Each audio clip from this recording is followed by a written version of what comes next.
અને સમજો ખોટું બોલતી હોય ને તો આવી જજે મારી સામે. મારી પાસે પડ્યા છો મેસેજ, મારી પાસે પડ્યા છે. એ જૂના મેસેજ બહુ વાંચવા છે.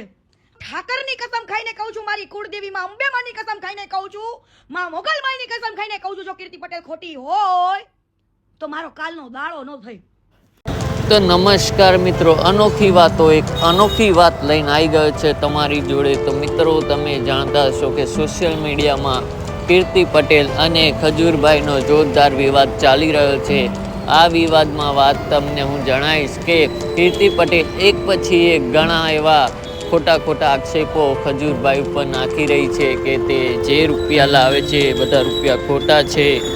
તેમજ તેની ખોટી વાતો કરવામાં આવી છે કે ખજૂરભાઈએ કિંજલ દવેની જે ભાભી છે તેની જોડે દુષ્કર્મ આચર્યું છે, તેમજ તેમનો ખોટો ઉપયોગ કરે છે.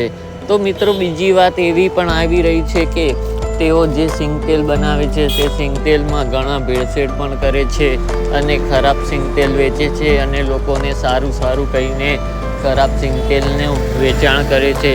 તો મિત્રો તમે સાચું કે ખોટું જાણતા જશો તો કોમેન્ટમાં જે હોય તમે તમારું મંતવ્ય આપવાનું ભૂલતા નહીં.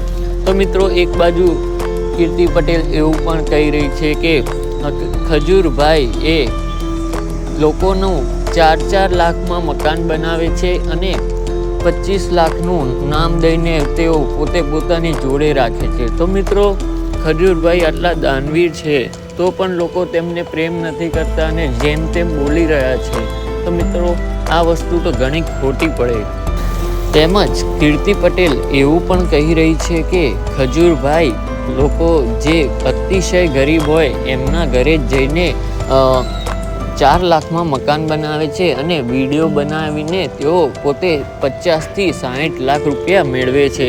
તો મિત્રો શું આ વાત સાચી છે કે ખોટી? તમે કોમેન્ટમાં પોતાનું મંતવ્ય આપવાનું ભૂલતા નહીં. તો મિત્રો જો વિડીયો ગમ્યો હોય તો લાઈક કરવાનું ભૂલતા નહીં.